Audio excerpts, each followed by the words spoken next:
unknown and likely impossible to accurately measure. HMP grounds is to be treated as a potential reanimation incident. Emergency Lockdown Procedure 1347 should be enacted in the event of any potential reanimation incident. ELP 1347 is not to be lifted until SDC deems the facility secure. Number 9. Pregnant women should be permitted to enter any facility housing 00327. See Incident Report TRK 9919 and the attached video file if you require further clarification on the reasoning for this protocol. Note from Tower Command. Never become complacent around 00327. Despite his friendly demeanor, make no mistake, he is now the most dangerous individual to ever set foot inside your facility. He will do everything within his power to escape. He bears the scars of uncountable failed executions, and every one of them is warranted. Were he possible to kill, it would be deserved 100 times over. Governor Doherty has all of the files. Every one of his atrocities is painstakingly detailed in them. You are all expected to commit them to memory. Tower has kept him incarcerated for over 2 centuries. We have given you all the tools required to hold him for many more. Do not fail us. May God bless and protect you all. I've not born. The Chemist Warehouse Boxing Day sale is on now with half price of all your favourite big brand cosmetics. How does it feel to see me kissing your ex-girlfriend, condom boy? Shut up, Billy. Oh, and be careful. What is that? This is SCP-682. So, what does that matter? Huh? He's very dangerous. Sure. I will fucking believe it when I see him. If I see him, I'll most likely kill him myself. Good luck, but just be careful. Sure, whatever, bitch. Press play. I'm sure he's dangerous. He's not dangerous than me, cunt. Email from D. Keene to K. Doherty. Hi, Karen. 2 quick questions. What the hell's the deal with these SDC guys? Have you spoken to them? Do they just sit around all day in those weird hazmat suits? They're creeping out the team. Can I throw anyone using the word necromancy into a hole? Other than that, 00327 seems to have settled in fine.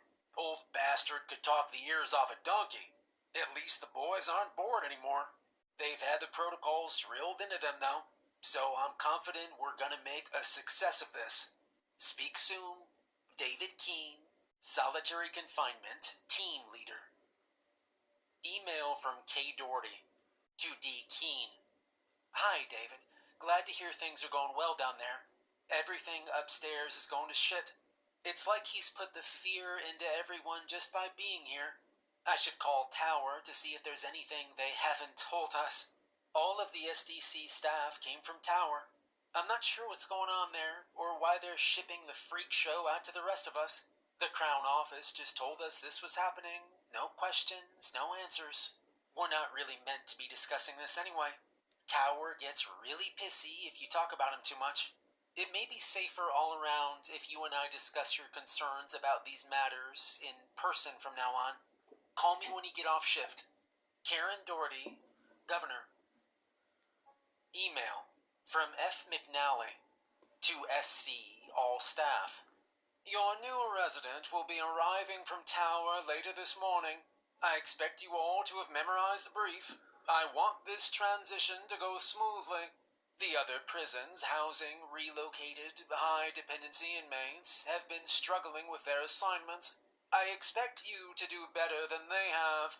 Leslie should have posted the new protocols downstairs by now. Do not phone me this morning. Get back. I'll be down this afternoon to get a look at the little lady for myself.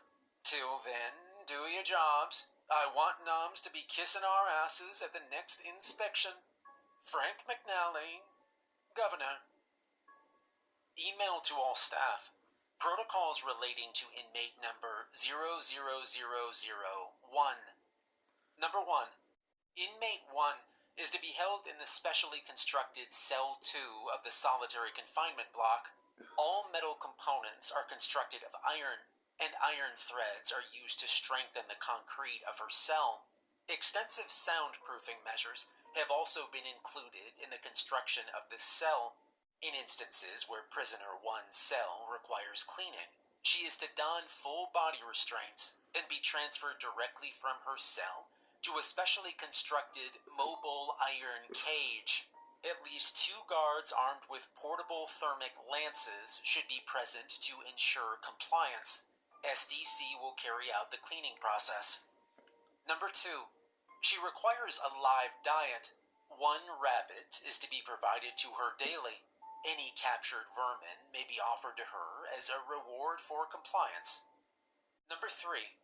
Inmate number 1 is permitted written correspondence with inmate 00327 once per month. Letters written by 1 are to be collected by SDC and sent to Tower for approval before delivery. Under no circumstances is 1 allowed any form of contact with any former Tower inmate other than 00327. Number 4. With the exception of SDC Tower operatives, absolutely no male staff are permitted to enter the solitary confinement block. Although capable of affecting females with her abilities, prisoner 1's known victims were exclusively male. She sees the presence of male staff as a challenge, and this increases the likelihood of escape attempts. Number 5. Real-time surveillance of her cell must be carried out 24/7. Discrete audio-visual recording devices were placed into her cell during construction. She is to be watched at all times. Inmate 1 may switch from camera mode to image intensification mode. She's invisible to infrared cameras. It is likely that she has taken an animal form in order to hide from view. Her preferred form is a black cat, but she's been known to take the form of a rat, a large dog, a horned goat, and a hooded crow. Most often, 1 will appear as a strikingly beautiful red-haired woman, sometimes with extensive Pictish tattoos. Her true form is more animalistic in nature. Number 6. All audio recordings are to be sent to Tower daily at 6 a.m. for analysis. Inmate 1 generally speaks Scots Gaelic. She is also fluent in English, Latin, Norwegian, and Pictish. Staff are to be trained to recognize these languages.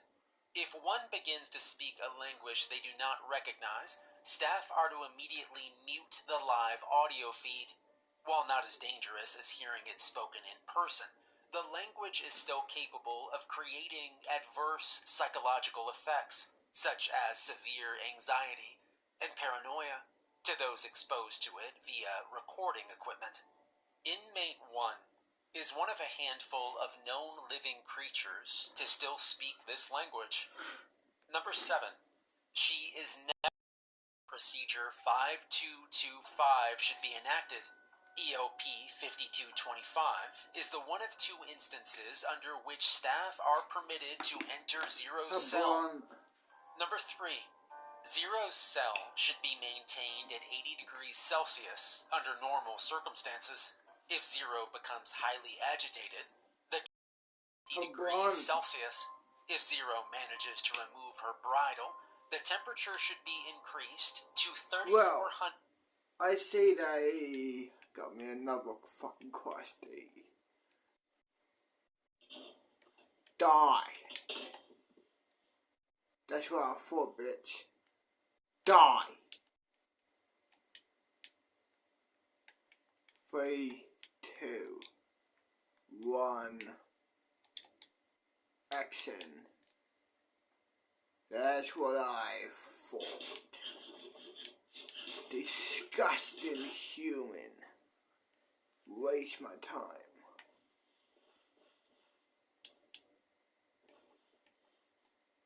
Press play. 122 degrees in accordance with ELP 5225.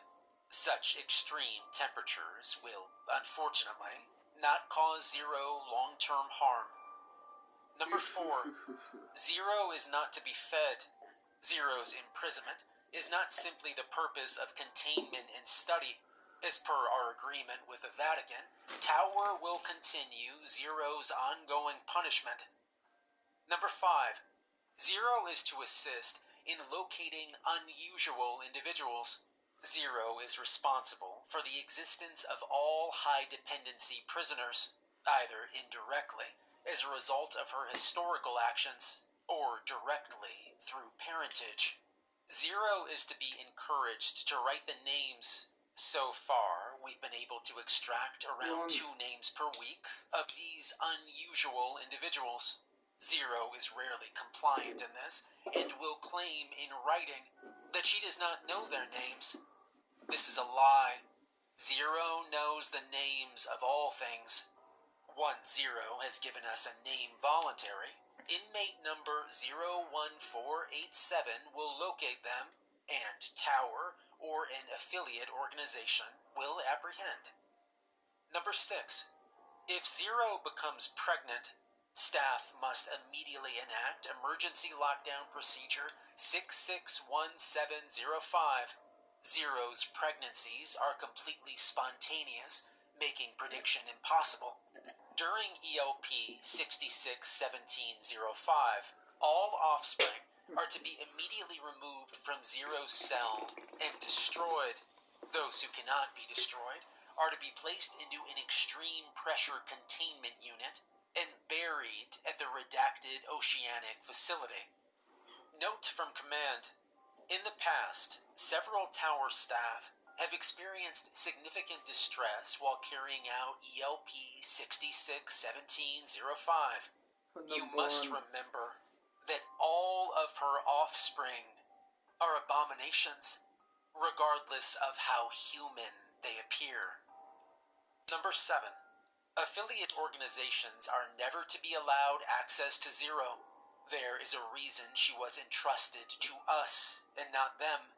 In agreement with the Vatican, our Norwegian affiliates are permitted access to her files so they may prepare a backup facility in the event that Tower becomes compromised. Number 8. In the event that Zero escapes her cell, the catastrophic event procedure should be enacted. Following completion of CEP, Vatican operatives will take custody of Zero and transfer her to the Norwegian facility. Number 9. If Zero births a non-humanoid offspring, the apocalyptic event procedure should be enacted. Should AEP ever be enacted, all staff are advised to pray for forgiveness.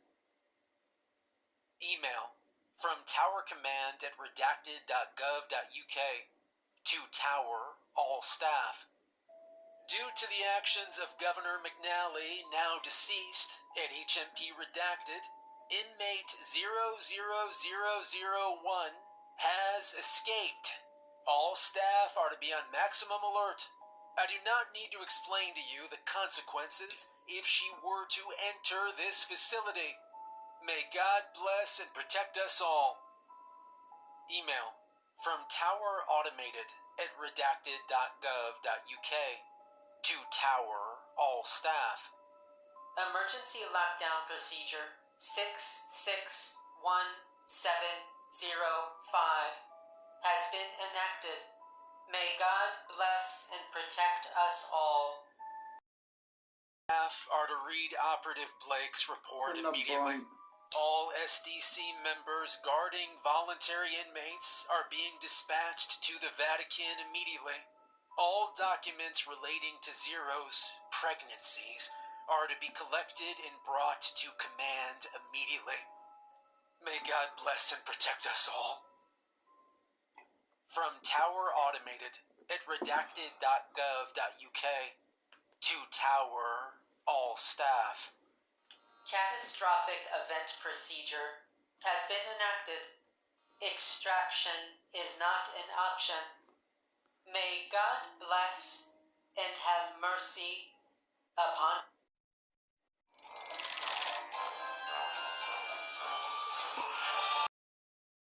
Let me take it from the top.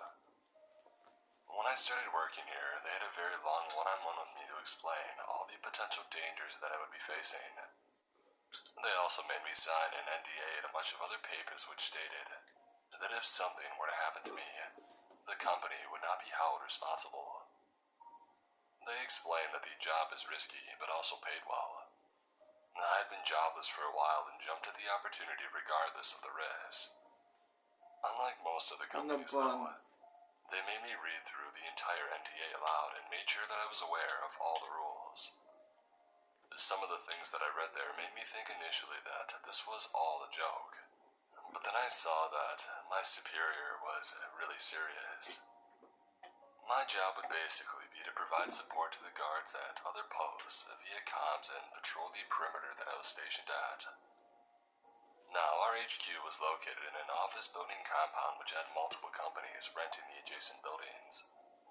I would mostly work nights with the occasional morning, and the rules were as follows. I was to do a full sweep of the compound in all offices, save for Building 4, the call center office. I was not to approach Building 4 under any circumstances, no matter what I heard from the outside. Even if I saw someone inside from the windows, I was not to engage. When I asked for more details, they refused to answer me, stating that I should simply obey their orders if I value my life. Now, people have a normal 9-to-5 job in that building, and nothing seems to be wrong during the daytime. When I do ask the employees about during my morning shifts, though, they all seem to either not know anything or abruptly find an excuse to end the conversation. For Building 6, the designer company, the rules were even stranger. Here's what the chief told me. In Building 6, you may sometimes run into someone, a woman to be precise. She's going to try to start a conversation with you. It is imperative that you ignore her presence at all costs. She will try to talk to you, taunt you, but she will never get in your way.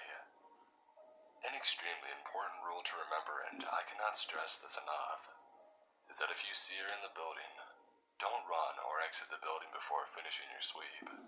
Trust me, she'll know. Do the sweep as you normally would. Check every room and then quietly exit, ignoring her all the way. She will become increasingly Hopefully, agitated they're and sending violent, more cross might even things try to so startle kill. you, tell you that there is something behind you in a very convincing manner. Just ignore her. If you don't, well, you don't want to know what happened to the last guard. I've since encountered the woman once, and it was a grueling and agonizing experience that I would rather not talk about. Another rule that I had to remember was not opening the gate between the hours of 22 and 07. The chief said that under no circumstances I might open the gate, even if the next guard comes 5 minutes earlier to relieve me of my duty. The gate was to remain closed. And that brings me to the experience that I had once. It was about 6 months after I started working and the sun was already almost up. I heard knocking on the gate, and when I went out, I saw through the gate the silhouette of my coworker. "Hey, mind opening the gate?" he had asked. As I approached and put my keys into the keyhole, my phone started ringing. I answered it without even looking at the caller. But when I heard the voice, my blood froze. It was my coworker. "Hey, I'm gonna be about 30 minutes late today. Sorry, man." I hung up and then realized that at the other side of the gate, who suddenly started banging on the door, demanding to be let in, stating that he had lost his cell phone and that he was the real coworker. I retreated to the guardhouse and waited for what seemed like forever until the banging stopped. In reality, it only lasted until 7 a.m. Those were all the rules that I had to follow on my own post, and most of the time, it's uneventful. However, I've heard stories from other coworkers. Since I'm in contact with guards at other posts, one of them told me this story. He had worked as a guard in a residential building, and one night, an old man who lived there called him to come to his apartment. He didn't explain what was wrong, just told him to go there, and so he did. When he had reached reached the apartment, the wife of the old man was crying, stating that her husband was dead.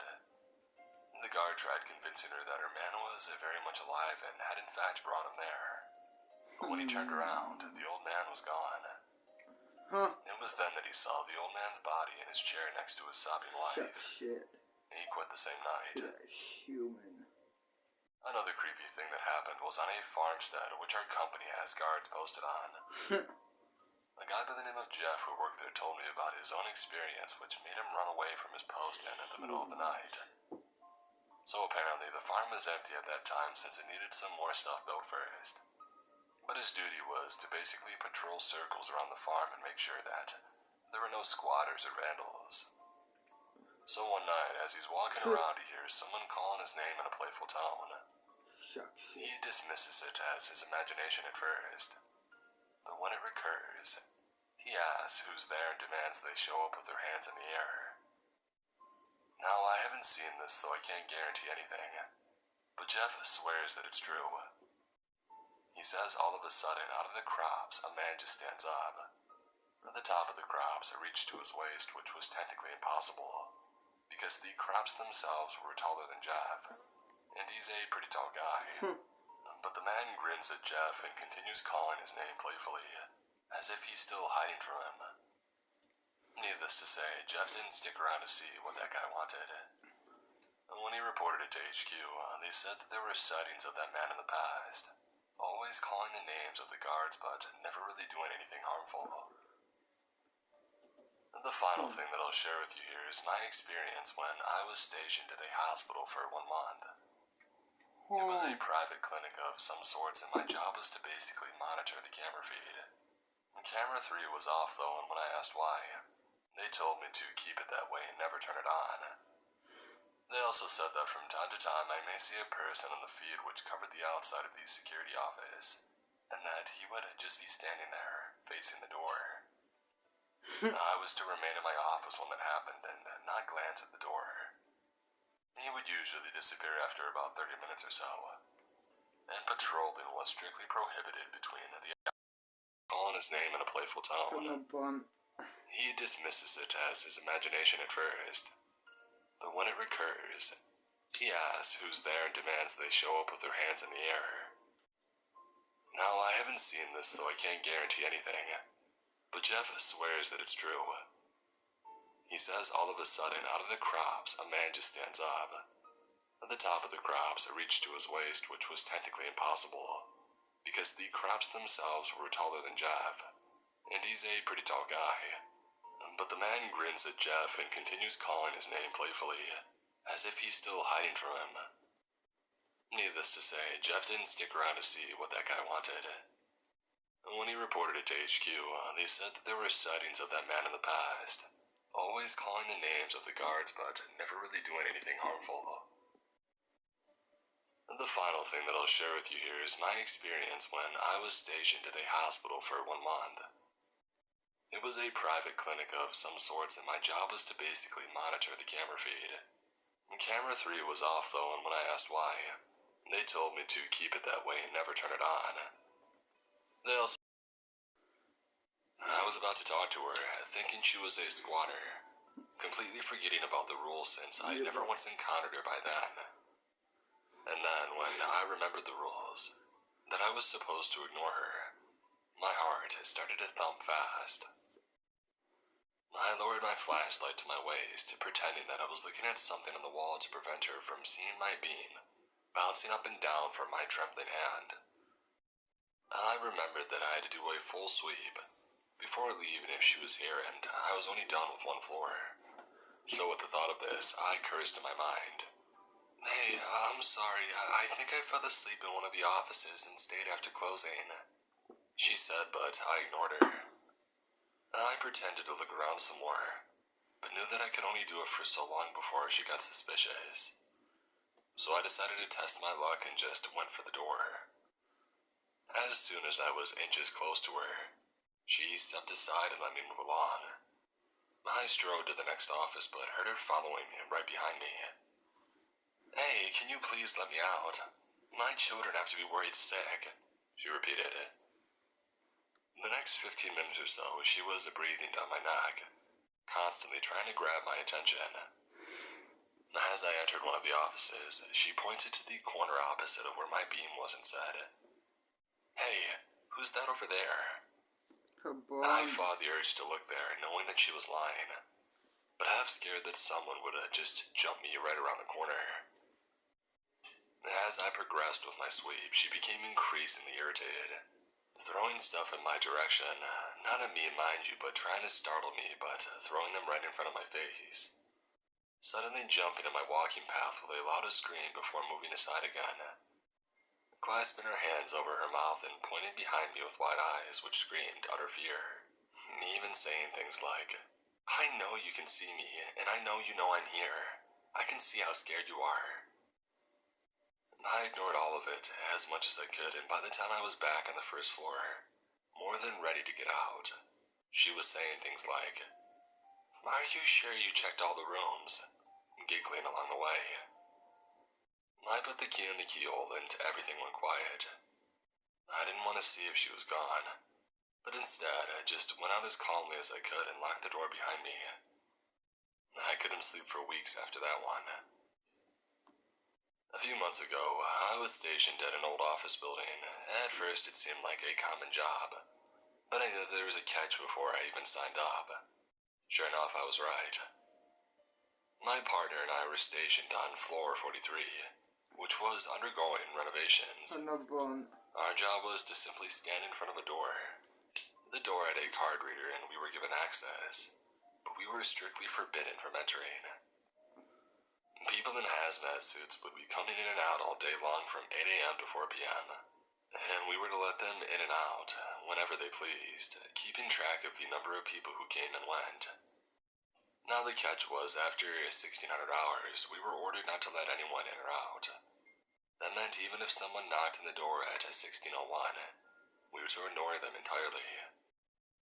There would always be at least 3 people who would try to leave the room after 1,600 hours, always asking politely and becoming increasingly desperate, saying that they had simply lost track of time and they would plead with us, saying that their family was waiting for them at home. We always ignored their crying and pleading, no matter how desperate it was, until it turned into whimpers and then finally stopped.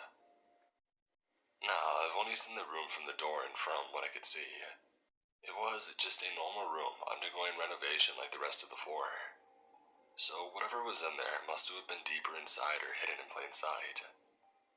As for the numbers that we tracked, the number of people who got out by the end of the day was always lower than the number of people who went in.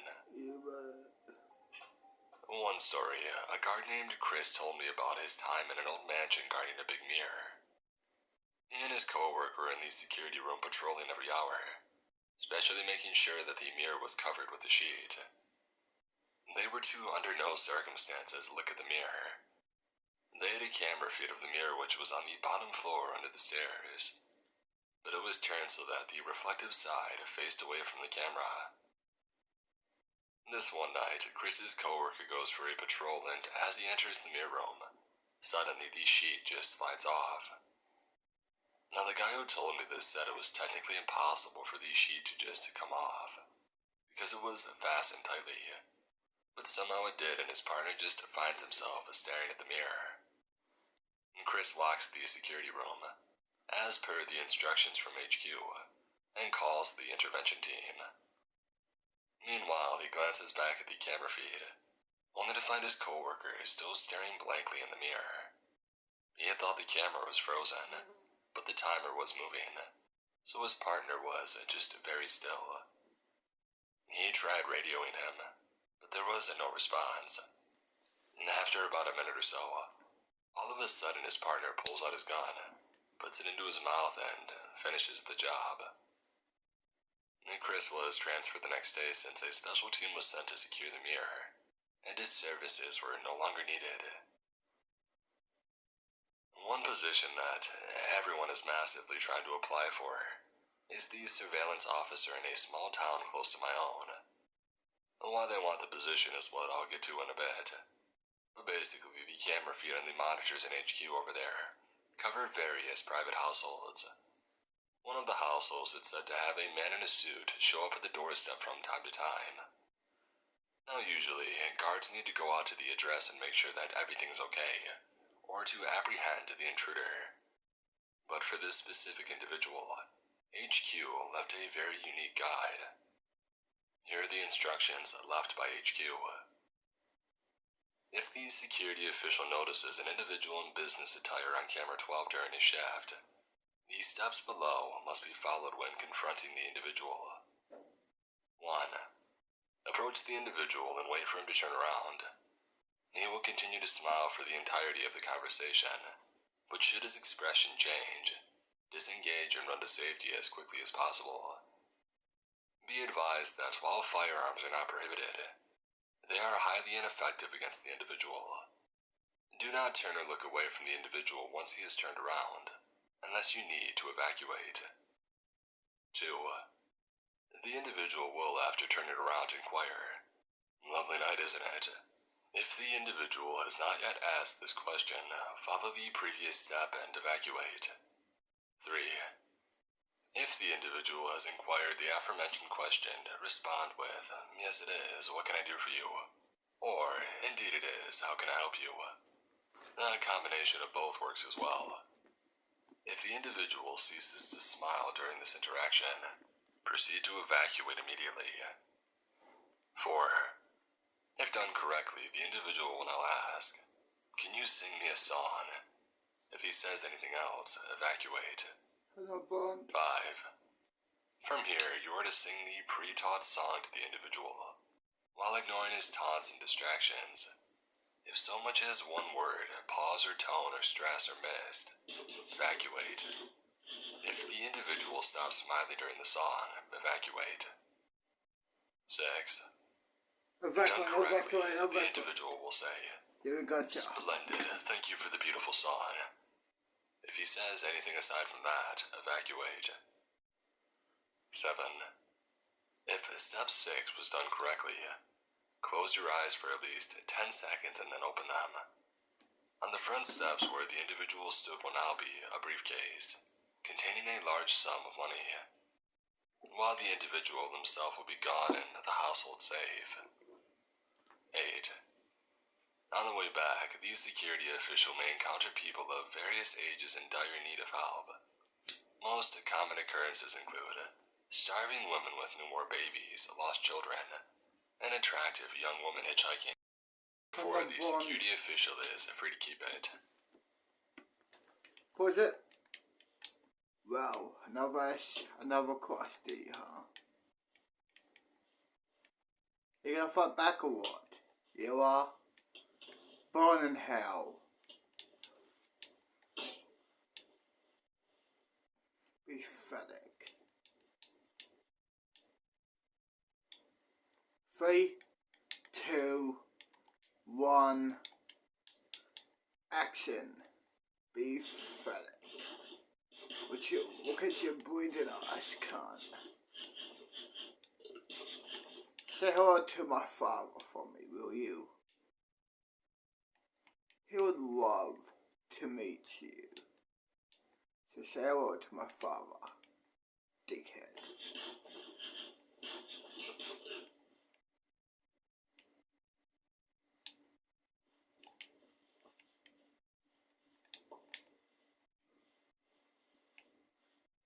Sit down. Press play. The high-risk, high-reward position makes it attractive to many people, but most of them never live to tell the tale. I was also told that the candidates go through rigorous training, focusing primarily on sprinting.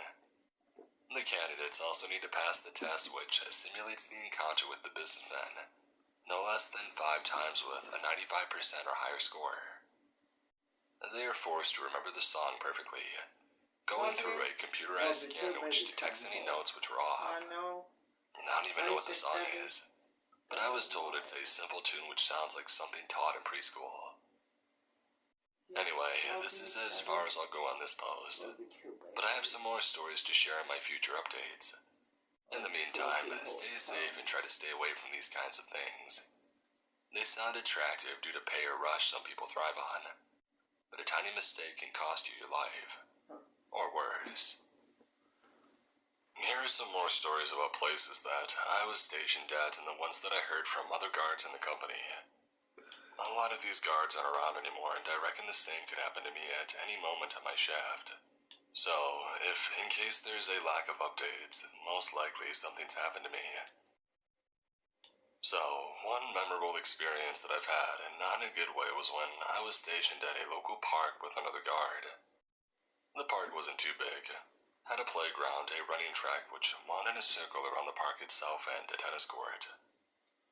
Everywhere else around were thick trees, so following the running track gave a very would go patrolling around the park. Very strictly following the running track where the path was illuminated. We were given a heavy-duty flashlight and a backup torch in case the main one runs out of power. HQ issued an order that if we found any burnt-out light on our path, we were to retreat to the guardhouse immediately, and let maintenance know about it in the morning. Under no circumstances were we to step into the dark patch of the track. This one night, I was doing my rounds around the park when all of a sudden, I heard my partner's voice. He simply shouted, "Hey, help me," from a distance. I couldn't tell where it was coming from, so I called it to him, moving my beam across the trees beyond the path.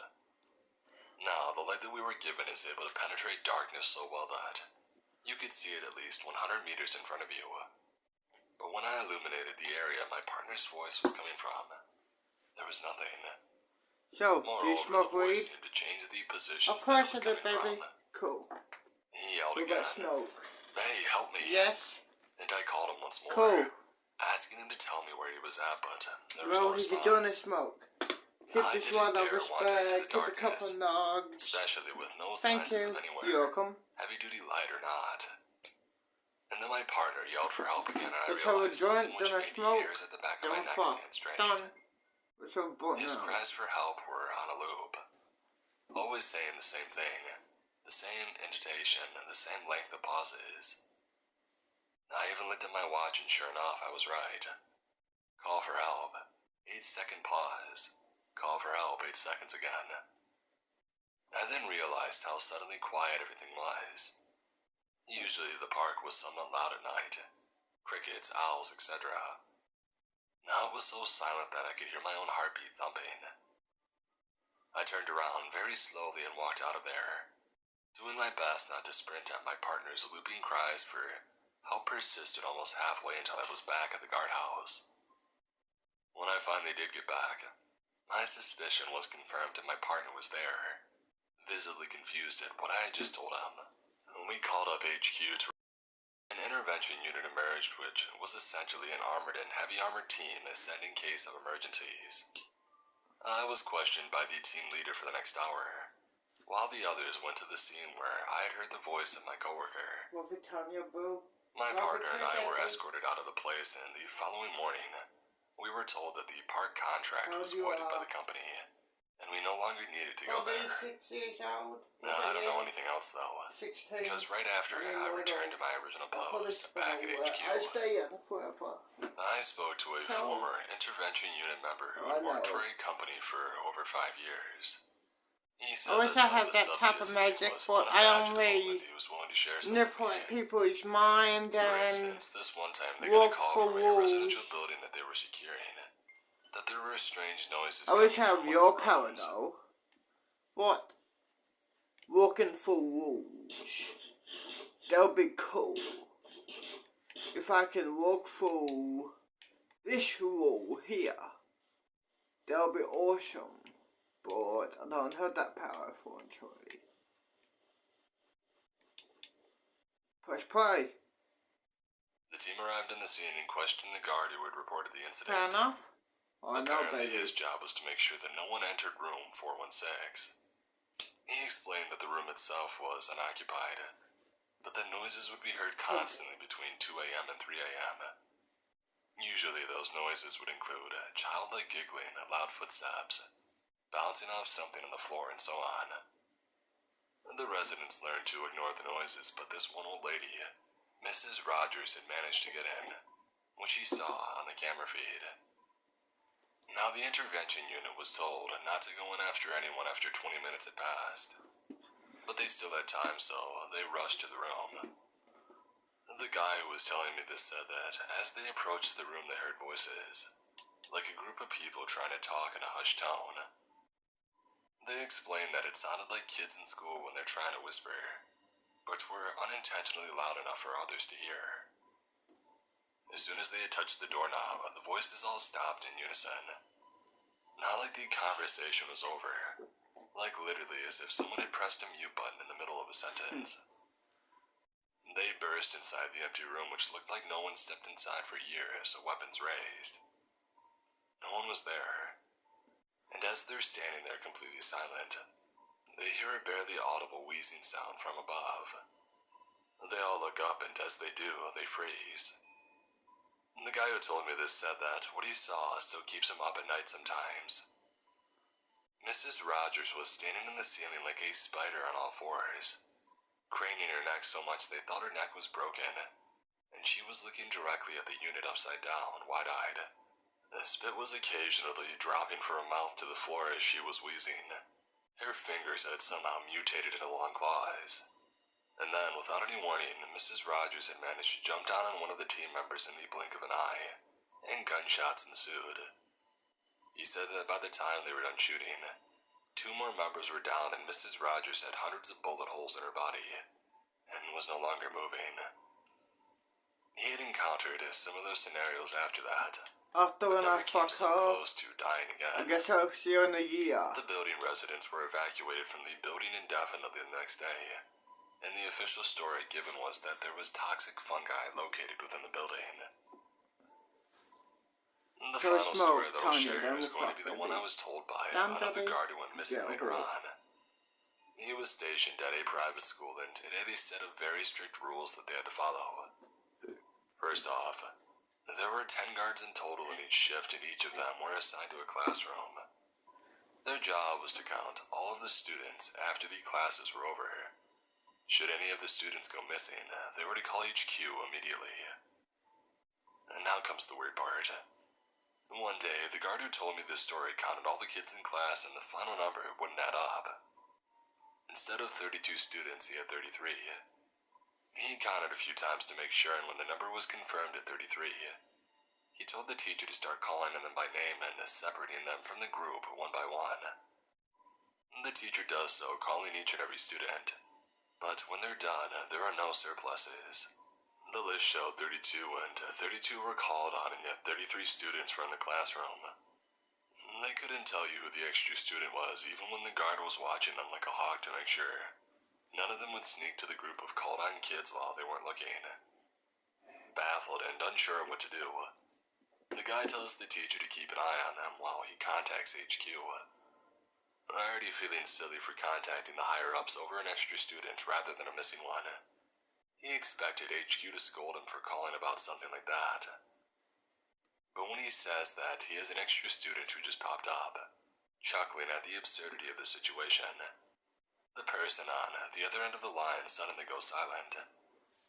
She asked him to repeat what he had said, and when he does, the woman tells him to get the teacher out of there, lock the classroom immediately, and radio everyone else to do the same at once. He does so, and only a minute later, the intervention unit arrives, escorting the guards out of there. He said that he had no idea what happened next, but when he returned to the school the next day for his shift, everything seemed to be normal. No one really knows what the company is dealing with here. Not even intervention was told what these encounters are, since it seems to be a very strict need-to-know basis. One thing is for sure though, when I hear some of these stories from other guards, I realize how lucky I got to run into some of these creatures and live to tell the tale. I want to start off by clarifying one thing before I start. You might The be company I an work for is anomaly not the yourself. SCP. I That's know there are a lot of right. similarities between the Plot encounters which twist. I described in some At the end of the this SCP files. hour-long company has video, nothing to do with he's We aren't being, just, as I had stated before, he's an anomaly. a standalone security company Imagine that that. provides technical Plot security, twist, surveillance, he and physical was an protection anomaly, services to too. clients. A new anomaly. I'm going to begin this post with a story that still runs at chills down my spine.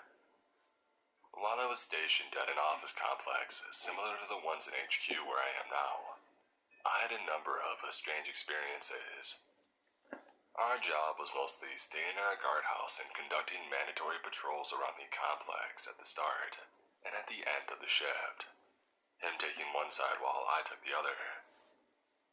A few months back, I came to my shift as usual with my partner. So on that day, we finished our initial patrol and returned back to the guardhouse. And we usually talked to pass the time, but this time he seemed unapproachable and quiet. So I figured I should leave him alone and continue to read my book for the time being. Our shift was almost over when we decided to do Isn't our it final weird? sweep. What do you mean? So we split up to do our rounds. After I was done, I came back, but my partner wasn't I there. don't know how to explain it. I figured he wasn't done with his sweep yet, so I shrugged it off and... I got this feeling in my gut that the world keeps changing.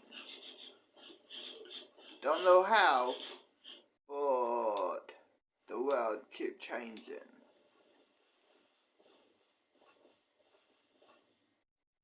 Okay. I don't know what to say. Yeah, that's what I was gonna say. These were these, I guess. Press play. You'd passed in the time. When he wasn't back in over 30 minutes, though, I radioed him. No response. He was nowhere on the cameras either. Figuring that he may be in trouble, I went out to search for him, frustrated that he wasn't back and it was almost the end of our shift. As I'm patrolling, I see him in the distance across the parking lot, turned away from me and looking at something. I called out his name and he turned around. I waved to him, telling him to get back, and he waved back to me. I took it as a signal that he understood what I had said and he would return to the guardhouse. The guys from the next shift were already there and I went home, telling them that my partner would do the debriefing. Not 2 hours later, I got a phone call from these same guys. Ready? They told me my partner never showed up, so they went looking for... Let's do this. Done.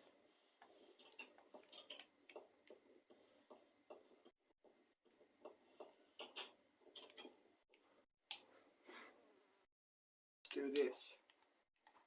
Done. If they wanna watch, they can. If the SCP wanna fucking watch, yeah, you hear me, right? If you wanna watch, go right ahead. You humans. If you don't wanna watch, then shut your fucking camera off. Let's do this. Done. Put your head, bitch. Well, I guess I'll see you in a year.